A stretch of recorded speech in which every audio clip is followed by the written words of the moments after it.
I basically, just before I went to the school, at the age of 6, 7, I learned the periodic table by heart.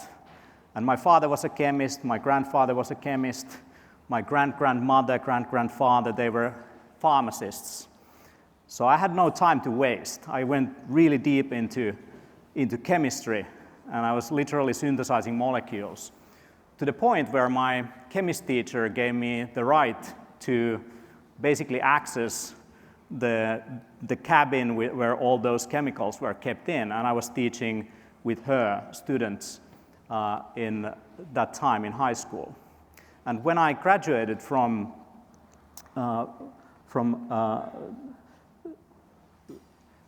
I was thinking, should I go to university? But I was already training people for university courses and so on, so I decided to just continue with my company. So I would basically say that I've been a kind of a child prodigy in a sense. Kind of whatever I touch, whatever field I look at, I'm very good at wrapping my head around it. And for the last 10 years, I've been looking at the intersection of man and machine. The technology that we use, how that is an extension of man, just like the car is an extension of your feet or the phone is an extension of your ear.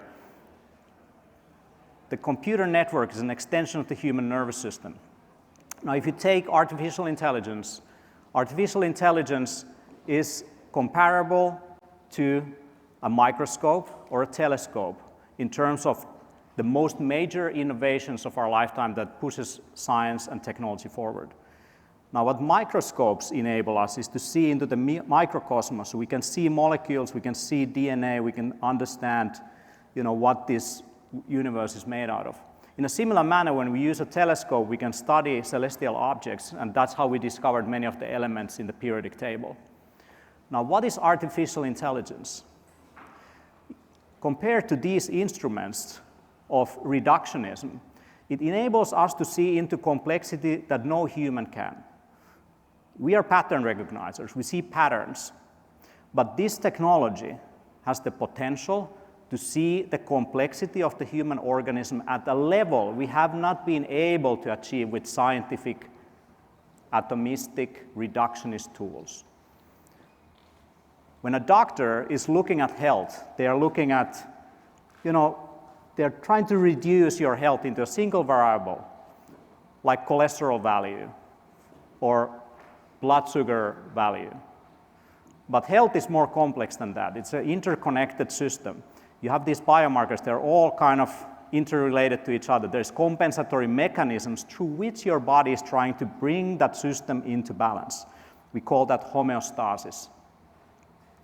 And the biology is pretty good at doing it itself. But we can support it in different ways, and this is how we can potentially reduce our risk of illness or speed up recovery to have a fully optimally operating biological machinery.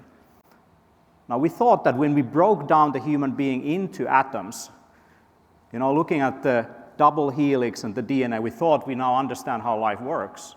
But it turns out that it's that blueprint in its connection to its environment, which we call epigenetics, how the environment kind of dictates and switches certain genes on and off, that might be even more important. Or the microbiome. You're made out of cells and you have your DNA in there, but there is more foreign DNA in your body in terms of numbers of microorganisms and bacteria that there are your own cells. So what you are is a holobiont. You're a superorganism that sits on top of evolutionary tract evolution that is basically integrating all that life that came before. The mitochondria, the energy centers in your cell that you activate with exercise as well and you stimulate, it's an ancient bacteria, the energy system. It comes from a bacteria. It migrated in the center of a cell. You were at one point a single cellular organism, and now you're a multicellular organism that is an interconnected being in a sense. So imagine that complexity and its relationship with the environment, with food, the air you breathe, the water you drink, the daily patterns of your life. Can you take a reductionist approach to figure out, okay, this is health, or this is the ultimate solution? It's a moving target. And the only way to really grasp that is with instruments that see complexity at the level you can't, or no doctor can, or no nutritionist can, that can help you guide your daily patterns, your workout plans, your nutrition plans, not based on like some kind of magic formula that you do this, you're going to have a perfect beach body. Those days are over. We are now looking at 10, 20, 30 years down the road. If you keep on repeating these patterns, you increase your risk of this and that illness, or you reduce your risk in that way, or you improve your performance in certain different ways. So we are witnessing a generational shift of people who are not only interested in immediate rewards, but they're looking forward. Now, if you look at the life expectancy of our species, maximum 120 years, centenarians, what has happened in the last couple of decades is that, for example, in the United States, the maximum or the average life expectancy has been basically tanking. And it's the same like everywhere else. And by the way, this is not because of the pandemic. The real pandemic is the modern lifestyle, that it's so easy to get everywhere through automation, and it's so easy to get food. You don't need to forage, you don't need to hunt anymore. You're not a hunter-gatherer anymore. You can buy frozen food, packaged food, all of that. And now we are suddenly starting to see the consequences of our society structures that are driving us forward. Looking at life expectancy versus healthcare expenditure. I'm sorry that it's a bit dark, but let's say what is happening here is the healthcare expenditure per capita. Even though in US they spend more and more money per person on trying to do things like healthcare, it's not improving life expectancy. So that's not the solution to throw more money on this thing called healthcare system. Looking at the share of adults that are obese, all the way from the 70s, all the way to the 2010s, and today, like what has this increased expenditure on healthcare done? Not much, right? And for UK, looking at, you are basically this yellow line here, and the United States is right there. You're not much that different from America. Germany is right there. Germany is not doing that well either.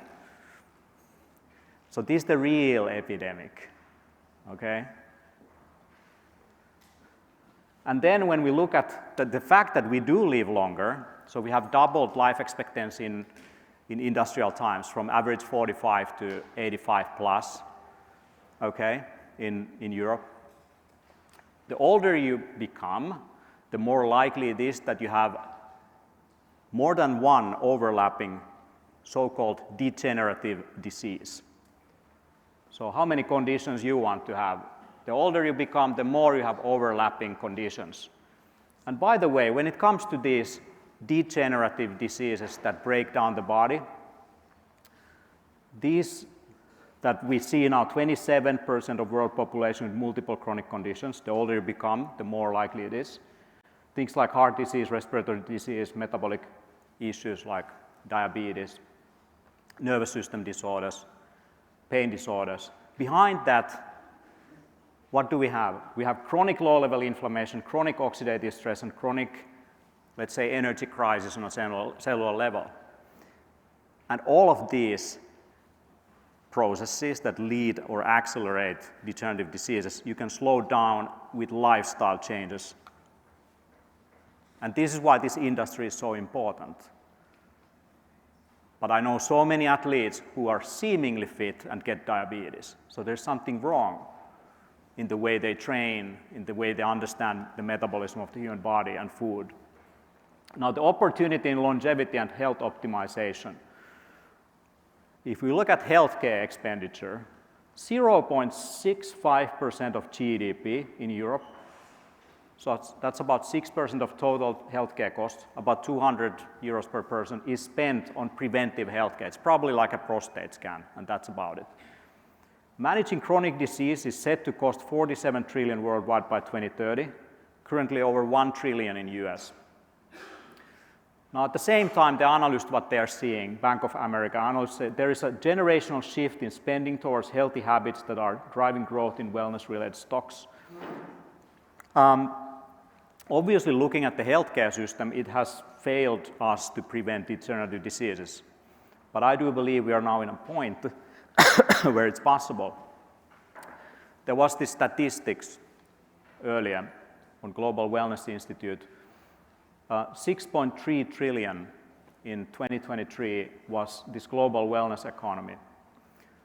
You know how much healthcare is? It's about 10 trillion. So we're talking about 60% of healthcare costs are actually wellness, if we calculate wellness into it. And the way you map it out, you can look at, of course, tourism, beauty, physical activity, healthy eating, public health, complementary medicine over there, wellness, mental wellness, and there's some workplace wellness, spas.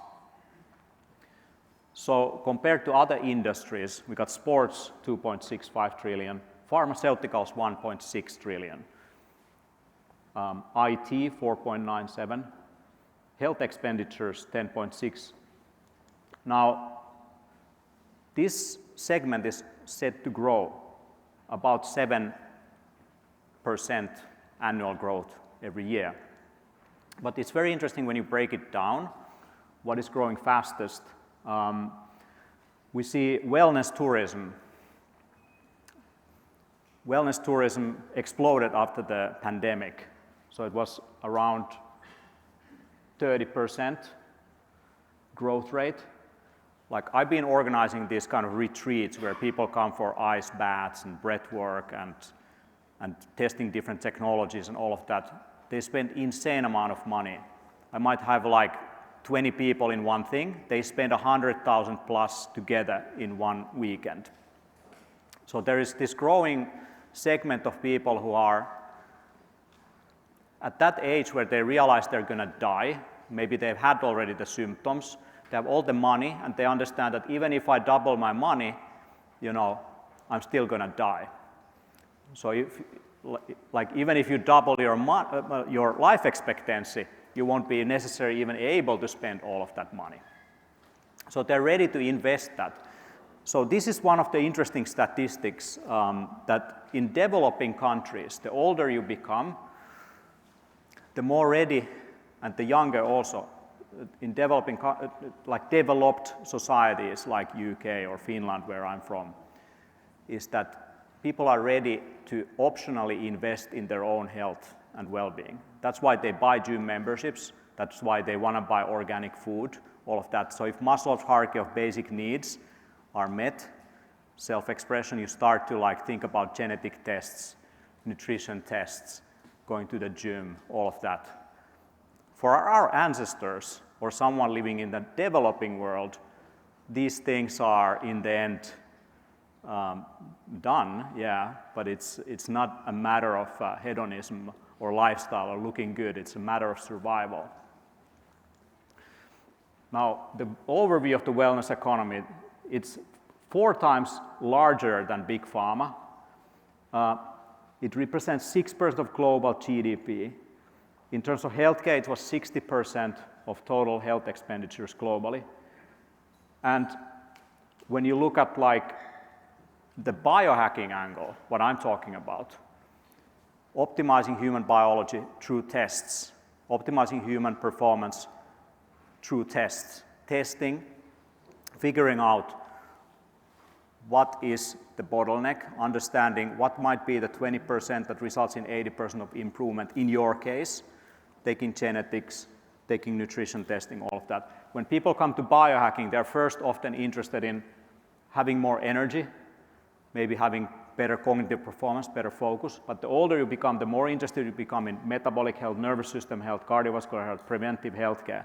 For many, the gateway drug in a way is some kind of sleep tracker, like here's the Oura Ring, that tracks your sleep cycles, your recovery throughout the night, heart rate variability, maybe tells you if you have a sleep apnea or not. But that kind of like self-tracking or self-quantification, self-understanding through data is kind of one of the starting points. But then comes biological testing, genetic testing, nutritional testing, gut testing, traditional lab testing. And looking at this biohacking economy, consumers are increasingly interested in spending on these preventive personalized interventions. If you think this is kind of like woo-woo, it's the fastest growing segment within wellness. It grows 4 times faster than the traditional pharmaceutical industry. And it's the fastest growing segment, about almost 19% annual growth within the wellness sector. And basically the vision is this. We have had this diagnostic sick care, which is reactive by nature. It's health in hindsight. We look what happened. We were not able to prevent it, it just happened. Now we try to fix it. Now, as we get more data and more understanding and analytics, we can maybe start to predict. That's why we do a prostate screen, that maybe we should take action a bit earlier.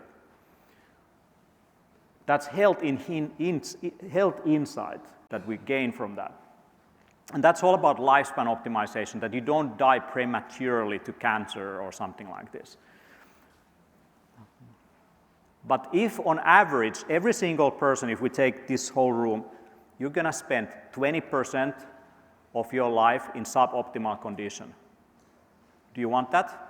Do you want to reduce that? That's the health span, healthy years in your life. But on average, 20% of your life is spent in suboptimal conditions with degenerative diseases. Now that's where we get into health span optimization, optimizing the healthy years in your life. The goal is not to live forever. The goal is not to be superhuman, actually. The goal is just to be super tough and hard to kill and very resilient and fast to recover. Now that's where biohacking comes into play. That's where preventive healthcare comes into play. That's where personalized treatments, precision medicine based on individual needs comes into play. It's all about using population studies, but tailoring it into the individual. And from the individual, you need as much contextual information as possible. How their day has been, how they use, what kind of sleep patterns they usually have, how fast their heart rate recovers, what is their resting heart rate in general, what is their typical diet, how does that vary throughout the year. The more information you have of these kind of things, the more precisely you can personalize this. And this idea was absolutely crazy just a few years ago. But now we have these flagship AI models that can like crack that code in no time. It's not even hard. In medicine, I've been to many medical conferences. I've been talking to medical doctors and all of those kind of events, pharmaceutical conferences even. They always talk about adherence problem. So the whole relationship between a doctor and a patient is reliant on the doctor making diagnosis and basically prescribing a treatment or a lifestyle change or a drug or something to that patient. And the whole relationship relies on the patient actually taking the antidote, the medicine. But you know what? 60% of people, if you give them a treatment, like a drug, when you ask them, have you taken it? They either lie, yeah, I've been taking it, but they actually have not. Or they've been overdosing on it, getting absolutely addicted on it. So you can't trust the data. You ask them, have you taken it? Like, yeah, I've been taking it. No, you haven't. Now, when you prescribe them lifestyle change your diet, stop smoking, stop drinking, sleep more, they come back, 85% will lie to you. Yeah, I've been, eating a little bit healthier. So you can't trust the data at all. But this is just shows how massive failure the whole system has been, because there's absolutely no support. Someone makes a diagnosis, okay, this is the intervention, you should lose a little bit of weight, but you're left alone to figure out how to do it. If you are lucky, you will find someone who, like a personal trainer or someone who inspires you, who actually takes you along. The biggest, hardest problem of this is that if you surround yourself with the people who represent your old lifestyle, you will drop back into your old habits. If all of your friends are drinking alcohol, it's super hard to like be the one who doesn't, right? You feel like an outsider, everyone's a little bit like laughing, yeah, you can have like one, right? And then there's 2 and 3 and suddenly you're back in the game. If all of your friends are eating fast food, you know the same story here. They're gonna look at your funny green smoothie with medicinal mushrooms like you're crazy. So what you need to do is you need to surround yourself with the people who actually want to change and want that lifestyle and where you feel related. We have these mirror cells, we copy each other. And so when we look at changing habits, implementing healthier habits, it's extremely hard. It takes about 2 weeks to 8 months from something that is difficult, like a new habit that you're developing, for that to become just automatic, normal part of your day. The same person who absolutely hates the idea of going for a run could be the same neurochemistry, could be one day a person who absolutely hates the idea of not being able to go for a run. It's all about that hormonal biochemical signaling, the reward mechanisms in our body. You need to repeat some stuff until that food or something starts to actually taste great. For me, for example, I've been on an intermittent cyclical ketogenic diet for quite long, eating 1 meal a day often. For me, like sugary things might taste actually like actually awfully sweet. But when you are in that sweet spot, right, you don't notice it. But once you take distance to it, you see it differently. But it's all about this neuroplasticity. You adapt into that environment in which you are receiving that reward for whatever you're doing. So that's why repetition is super important. But how do you do that repetition that you don't fail, that you're not one of those 85% who fail? So one of those super important things, you know all of it, social support. If you think of CrossFit or Hyrox or all of these, bring other people in so that you feel like tribal commitment and almost failure, almost like being abandoned by others by not showing up. It's more effective than you going to the gym alone, right? If you take part in different classes and you have an instructor or you have a relationship with a personal trainer, you feel awful not showing up. So that's why that social support is key.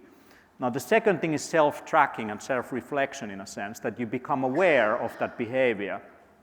We modularize things. We look at like what's happening. Like there's a part of you that is reflecting on what you are doing, and you are tracking your calories, your workouts, and all of this. It makes things easier. You get data. You see over time.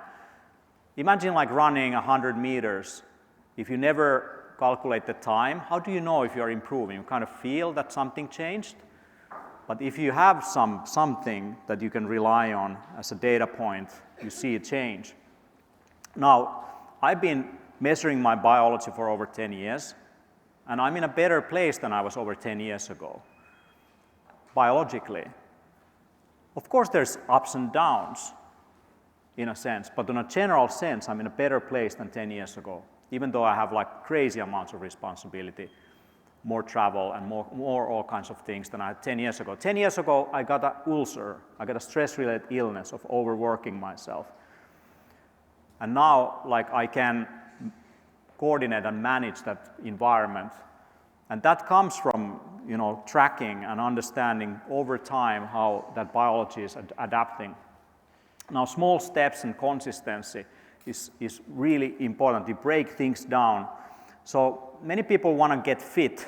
They take unrealistic goals. I'm going to start going 6-7 times a week to the gym. But it turns out that just from a neurochemistry standpoint, it's better to start low, actually, that you easily achieve a goal that doesn't make you frustrated. It's almost like the flow state, if you heard about that, right? So it's kind of at the level where it challenges you, but it doesn't become too frustrating, and it's not too easy that you become bored. So it's not about doing like crazy workouts immediately. It's working towards it is healthier long term, that it becomes automatic part of what you do. Now, I'm very interested in this thing we call habits and habit loops and social support for that. And I come from the background of data. how can you support behavior change with data? But I learned that the numbers, they don't really change anything, right? It's like supplements you don't take are not going to work.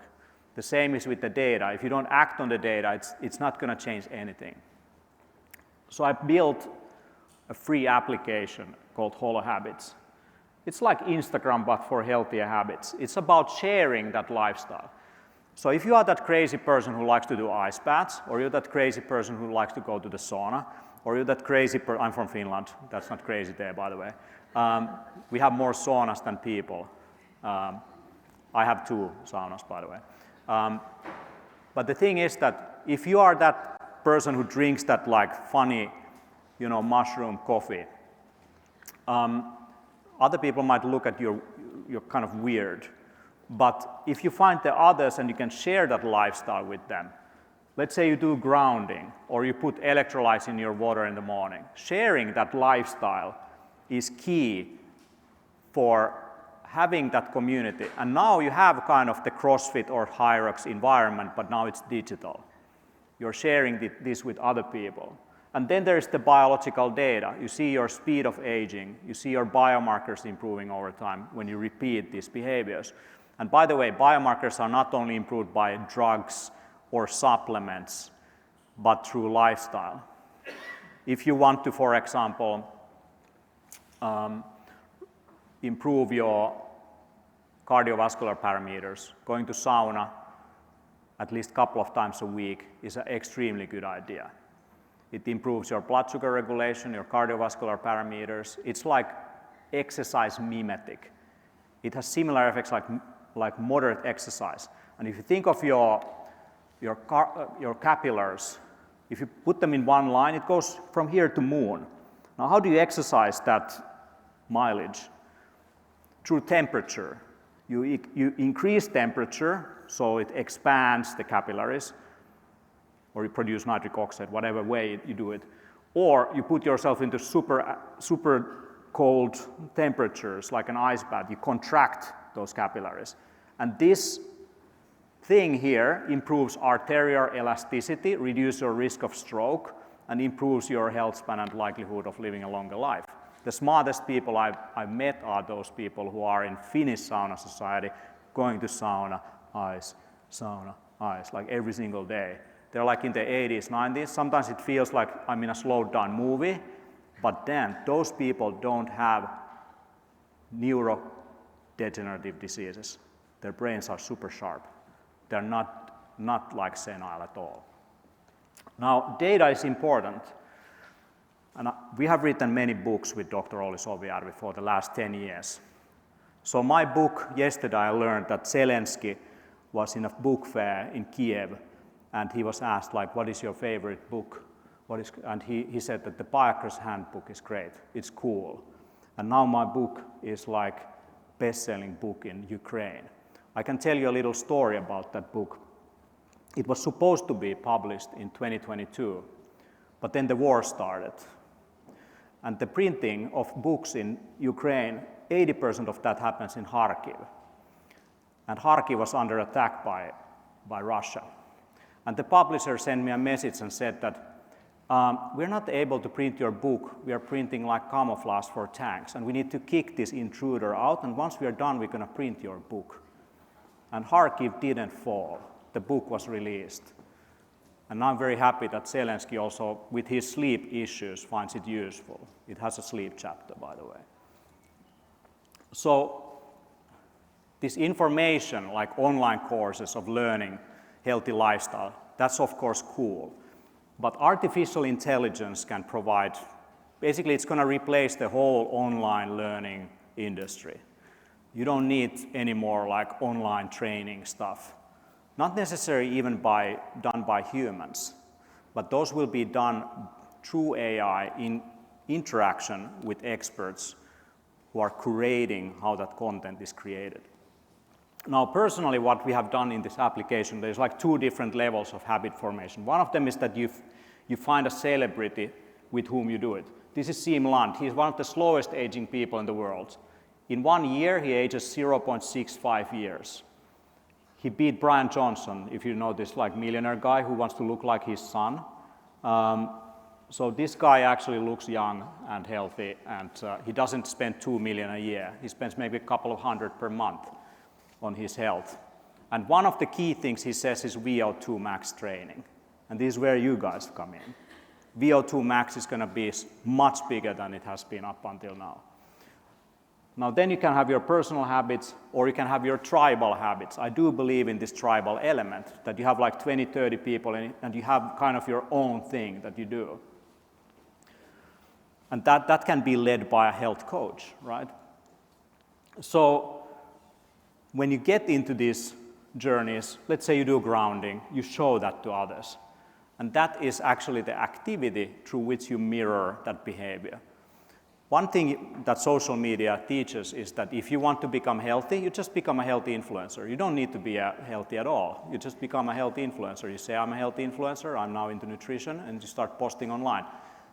And you know what? You start to think what you're posting, and slowly you change into that avatar image that you created yourself. So then on a more of a tribal level, of course, you can have your own shared group things, and you can design your own challenges. But I think gamification is key, that there is some kind of leaderboard of like who's, the most consistent with their daily routines. And daily routine, by the way, is not gym routine only. It's about sleep schedule, it's about recovery schedule, it's about the ice bath, it's about the grounding, it's about the hydration, it's about not going out with the blokes, these kind of things. So you can celebrate that, and others can like cheer you up, like good job, bro. And you get some badges, that's great. But one thing I created was an artificial intelligence. So I said I've been over 10 years working on this field. And for the last 2 years, I've been training a system, taking one of the flagship models, actually 200 of them, and I filtered that into 10 flagship models that I actually like to use. By the way, OpenAI or ChatGPT is not one of them. Then I took that kind of generalist, which is basically concentrated internet into like a vector universe. I took it into specialized training, university. Kind of it specializes now in biohacking. It's going to become the world's top in human optimization. And I gave it everything we have learned in terms of that information that is created by humans. So you need still humans, because the internet is full of like stuff you should not believe. So we filter that into the highest likelihood of stuff that can work, and that's what we use to fine-tune the model. Then we created agents. One of them is really good at analyzing lab results. One of them is really good at analyzing nutrition. One of them is really good at designing nutritional plans. One of them is really good at designing gym workout plans and all of that. And then you have a master coordinator that works with this team of experts. And I was in Greece. This is where we met with David. And we had like these top personal trainers, nutritionists from a local gym. And we measured all of them, and we run through AI their results. And turns out that although these are top experts in their field, followed by many, they had no idea that there's many things they can optimize. And the stuff that this AI is able to produce about nutrition plans, workout plans, daily plans, you can have your daily routine, was at the level when they saw that, they started looking at each other and they said, you cannot give this to the customers. Like, we want to use this ourselves. Because they realized that this is better than they are. When I created this AI, I learned with the doctor I work with that it's better than what we are able to do. Dr. Olli Soviar has worked in 50 ER clinics, and he has focused on a preventive clinic on analyzing people's biomarkers. And he has a lot of experience, okay? A lot of training, highly educated, a lot of cases, like one of the top doctors in Finland. The AI we created, based on concentrating his brain and a number of other brains into this system, was better than he is. That's when you put your hands up, like, okay, game over. But you have to start working together with it. Now, if you have a personal trainer, nutritionist, how much education do you need to become one, right? Not much. A couple of months, Are you now an expert to guide someone in their health? Maybe on a narrow area, probably, you're pretty gifted. But when you use this AI in combination with someone who's just like done it for a couple of years, that person is going to grow like 10x faster and is able to provide and get their head around of a customer's case in record time. And this is it. And then you give the end user also the ability to understand, because now you have an AI that is not just, the world's biggest AI model like ChatGPT, but it actually has understanding of what is scientifically true. So it's not hallucinating on stuff. It understands daily routines, nutrition, biomarkers, all of that. It has real-world insights that is tapping into, and it's fine-tuned agentic system with different AI models that are specifically fine-tuned to do a specific job. And together, this system is able to provide and deliver better results than any of these experts. Now, so HoloIndex might find, identify the health and performance hindrances, and then it might suggest content and reasoning why that is. Let's say intermittent fasting lowers fasting blood glucose levels. How about that? And then you get into the challenges. You actually have to do it from 2 weeks to 8 months so that behavior becomes automatic. And that's where you have an AI that is observing all the time what you're doing. So it has contextual information, not just your lab results. It understands what you are actually doing on a day-to-day basis. So if you don't sleep enough, your elevated blood glucose in the morning might not be because of diet. It's because of your stress and lifestyle that you're not recovering enough.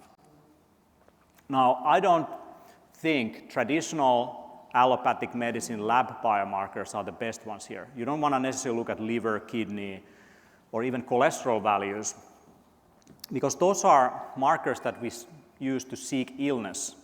If you seek longevity and health, if you do those tests on a generally healthy person, like most of them are within reference range. How many of you have had an experience, you go to doctor and you get lab result and they're kind of like within reference range, right? Oh, everyone has like really shitty biomarkers here, right? But you probably have this experience, like they find nothing, like there is nothing to worry about. Maybe there's a little bit of elevated liver values or this and that. But if you take a generally healthy person and you measure them on nutrition, 95% of them have something to correct.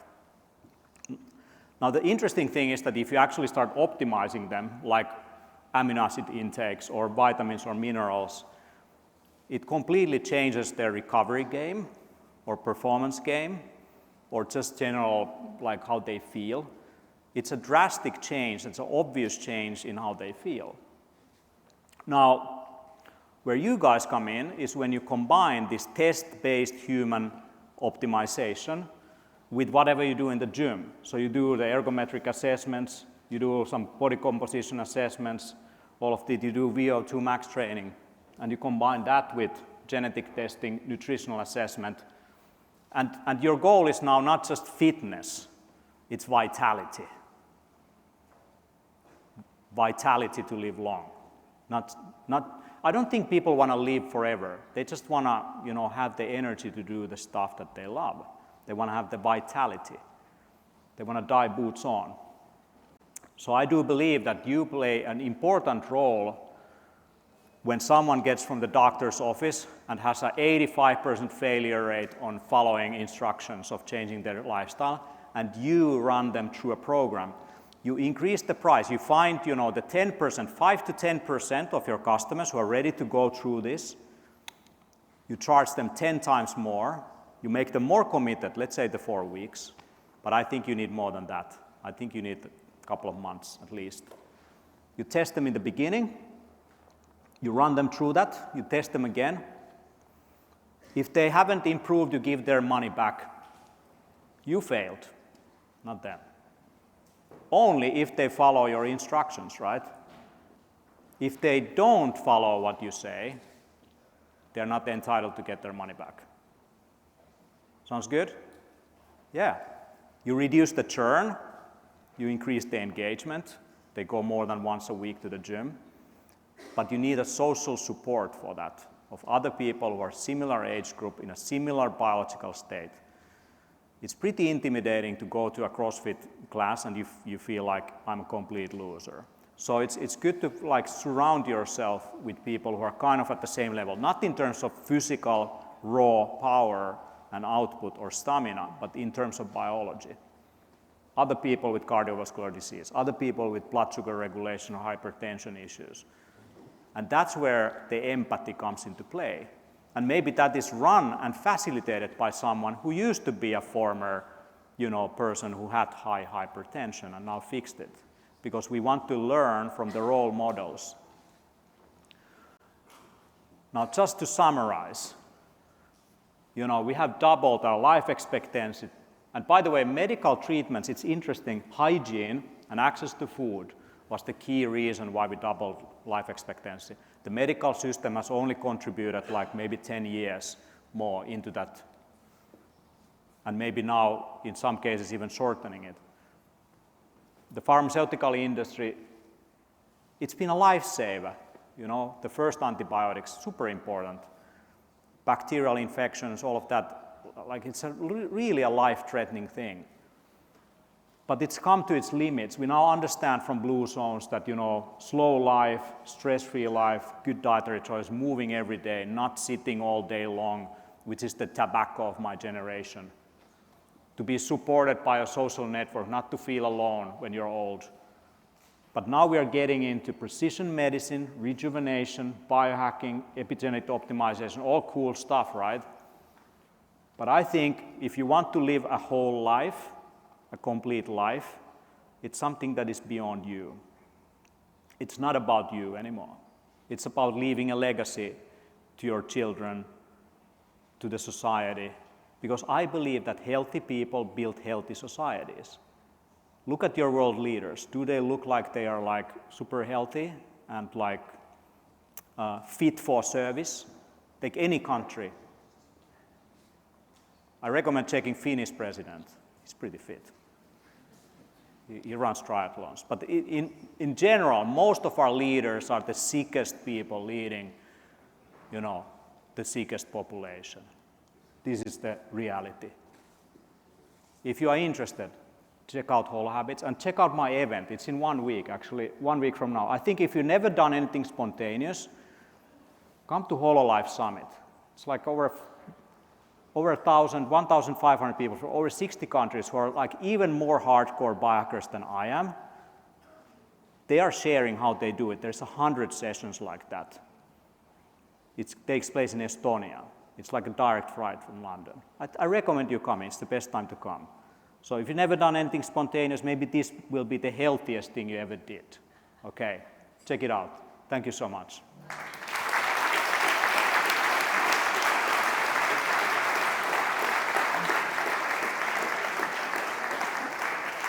Where do people get your book from? So the book is called, if you go to hololifecenter.com, that's where you can buy it directly from me and you support the work.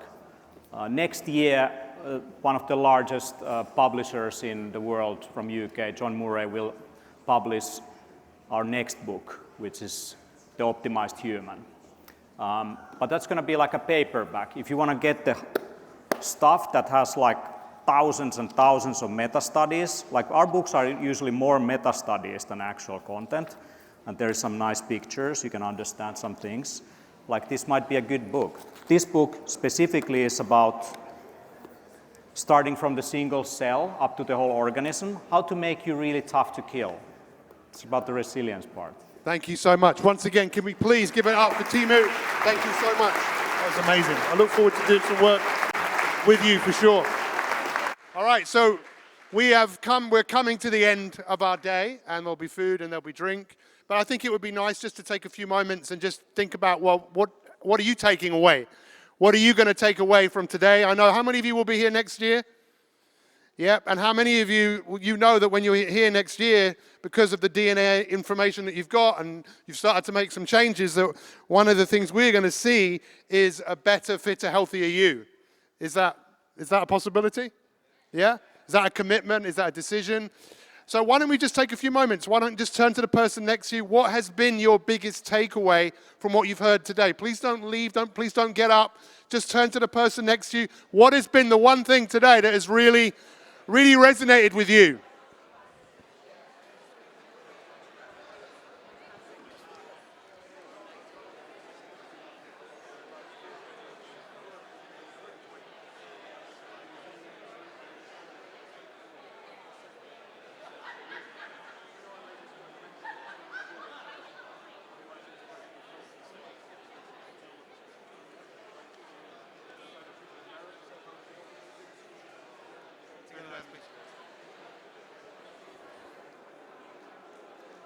And I was one of the first people to write a book about habits. It was in 2002 with HarperCollins, Habit Buster. It wasn't a very good book because I know so much more now than I know then.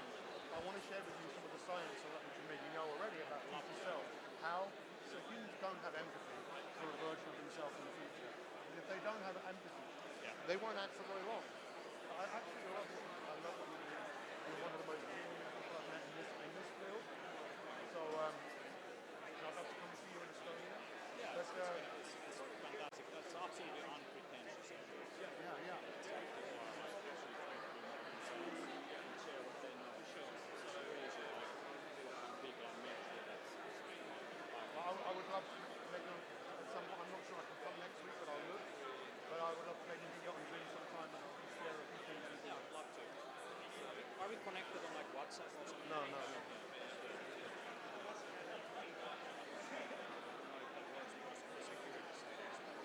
Okay, good. Like you can scan this and send me a message.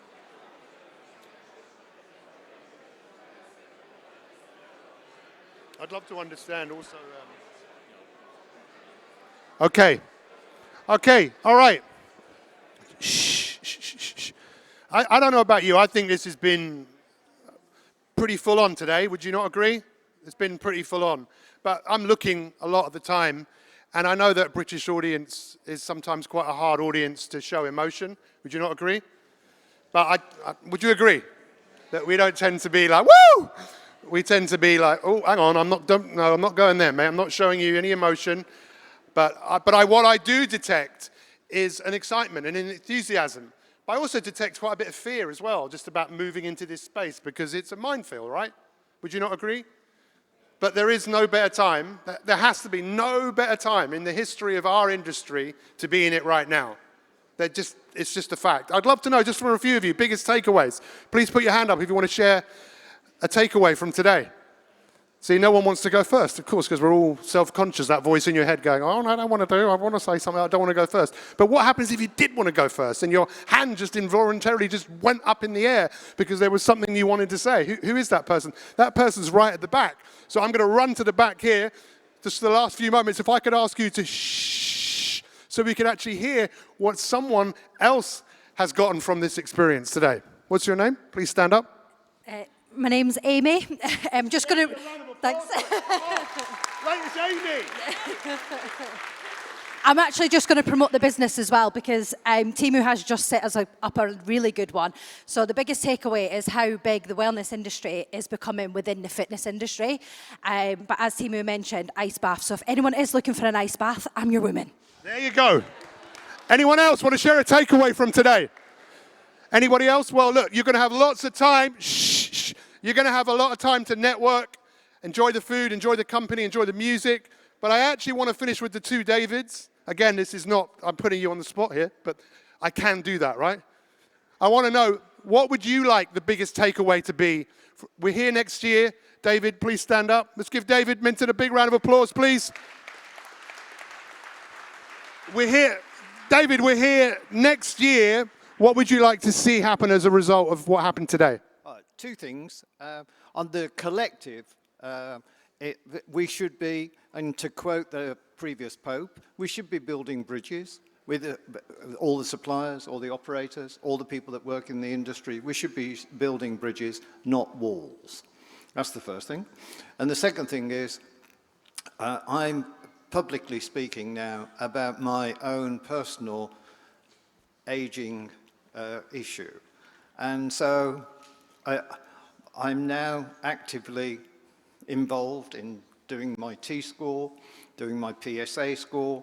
I'm actively out there every day, trying to keep as young as possible and as flexible as possible. And it's not about fitness for me. It's about easy movement, healthy movement, and that's my goal. I've got 9 grandchildren, and I want to live and be able to play with them as long as I can. Because you're a baby boomer, aren't you? I am. He's a baby boomer. Who's a baby boomer here? Put your hand up. We've got some baby boomers. How many Gen Xers have we got here? People born between 1965, 1980. I really like what I think Teemu was saying. There's more of us that go, we don't want to die. Not yet. We are prepared to do what our former generation wouldn't have done. And like I say, it's an amazing, amazing period of time that we are living in. David, I'd like to finish with you, if I may. I would love to know, please come out the front. Let's give David Turner a big round of applause, please. I would love to know, we're here next year, what would you like the legacy to have been from today, please? Well, I think my story, although it started perhaps before most people here, is the same as everybody else. We came into this industry, certainly to make a living and to make a life, but also because we didn't really want to go and work in a boring industry. It was much more fun, more enjoyable, and at the end of the day, people benefited from what we were doing, and that's a bit special. I know that over the last 40 to 50 years that I've been in the industry, challenges have presented themselves every 4 or 5 years. I think between probably the year 2002 and 2010, I think our industry actually stood still. I think a lot of the entrepreneurial spirit, people had made money, and it had got too fat. I think we're facing the whole world. It's not just our industry. I think every industry is facing life-changing challenges. Some years ago, I was asked to speak at a KPMG European Partners seminar on the progression on SMEs. And the guy who was organizing the conference was a professor of entrepreneurship at INSEAD in Paris, you know, the leading business school in Europe. And it happened to be about 2 years after Kodak had gone bankrupt. Now, for me and for my generation, Kodak was synonymous with a camera. Kodak was the camera, like Hoover was the thing that picked up everything off the floor. And the idea that Kodak went bankrupt was seismic for my generation. But Kodak went bankrupt. They actually, in their research laboratory, discovered the digital camera. But they decided to bury it because they knew it would kill their film sales. Take someone like, there are other examples of the exact opposite. The one I like the best is Lego. I mean, a more primitive toy you cannot imagine. When you know, if you've got children and grandchildren, they're on their screens, they're on all sorts of things. Why would Lego still remain as a toy for kids anymore? And it's because they embraced brands, they embraced the progress. They knew they had to keep reinventing themselves. And the thing that happens in our industry is if we don't reinvent ourselves, someone will reinvent us and we will be history. So we have to embrace it. The new challenges are, they are going faster and faster than ever before. You don't have time even to think about them, let alone plan for them. I was speaking at a conference in Greece, and Teemu happened to be one of the other speakers at the conference. When the conference was planned in Greece, they wanted to inspire everybody. I said, well, don't have it in Athens, have it in Delphi, where the oracle is. So we decided to have it in Delphi. And I spent 2.5 hours with Teemu, and I came out feeling I was a robot. He convinced me that I'm not a human being anymore, and that none of us are, and that AI is actually it's human.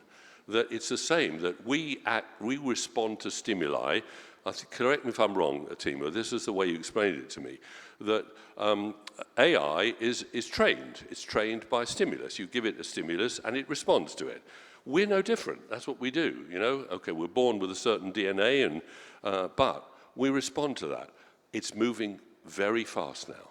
And if we don't actually respond now and respond to the stimulus of the new challenges and the new exciting opportunities that it presents to us, if we try and reinvent what we've got, we're dead. We have to create something new which encompasses what we've got, and we're learning from what we have done. So that's one of the things I've taken from the last few months of being in contact with Teemu and reflecting back on my life in the industry. I also, because I came from a club background, I also unsuccessfully, and 2 years before Fitbit, developed Fitbug. If any of you may remember, a little Fitbug that you used to put on your belt. Fitbit started 2 years later. If you notice the similarity of the names, and there was a similarity of the technology, but that's another story. I've been exposed to more areas of the industry as well than is healthy, probably. But it's not just about clubs. Many of these are the data that David started doing, and it's being produced, is all about the numbers of people in clubs. It's a bigger story that we've got, and that's what we've seen here. It's a bigger story than just our clubs. It's tracking people. I started a Fitbug together with a few young people there because I felt that it was important to collect the data from what I was doing and what everybody was doing. And I felt, well, on a treadmill, if I had the data, and in those days we were talking about over 20 years ago, no one was collecting all the data there. So the idea of collecting it from the treadmill and the gym and from what I was doing outside the gym seemed to me to be a completely holistic form. So we've got to think outside the walls of our gyms as well and think how we, as ambassadors for an industry, can actually influence not just the people when they're inside our physical space, but when they're outside our physical space. And if they always feel that they belong to us and that we are actually helping and influencing them, then we'll make big, big changes. And I hope that next year we'll have even more exciting stuff and perhaps some different data to discuss. And thank you all for coming, and a great thank you to three very special people, as far than the whole company, but three very special people. Heidi, where are you? Heidi's hiding. Oh, there she is, Glenn. To Glenn, where's Glenn? Glenn, thank you very much. And to Dan in particular, who've done most of the work for all of this event, and all of the team at LeisureDB, and for you, most importantly, for all of you for coming and showing the confidence in us to come here and spend a day with us. Thank you very much. Well, thank you so much. Okay, so we're going to wrap this up. Please remember that what you've seen today is all going to be available on the app that Mr. Doug Miller, the Virtual Roadshow, all the recordings of today. You're going to be able to watch them. You're going to be able to show them to your teams. I think there's some real valuable insights there today. Would you not agree? Yeah, it's been an amazing day. And I don't think there's anything else left to say, right? Apart from you guys are amazing. If any of you want to see the documentary that I made that just won best inspirational film at the Cannes Film Festival, feel free to message me on LinkedIn, and I'm more than happy to share that film with you. You know, I'm going to finish on this. David said something to me really interesting. David and I both lost our wives. And David said to me yesterday, he goes, through this whole experience, I know who I am. And I thought, wow, what do you mean by that? And what he explained to me is that going through the experience of being there and seeing his wife's life being taken through a horrible condition that many people are experiencing at this moment in time. It was dementia, right, or Alzheimer's, is that right? Yes, and my wife having cancer at a very early age. You know, these people aren't here anymore, but we're still here. And so many of these conditions, we know we have the answer to prevent this. We have something truly amazing. And I really resonated with what you said, because I know now who I am much more than I used to. I feel like I'm a different person. I know who I am. And the reason I'm saying this is I think we need to know who we are. We need to know who we serve, and we need to know how do we actually serve them. You might want to just go away and spend a bit of time thinking about this. Who are we in whatever it is that you do, whatever your business is? Who are we? What exactly do we do?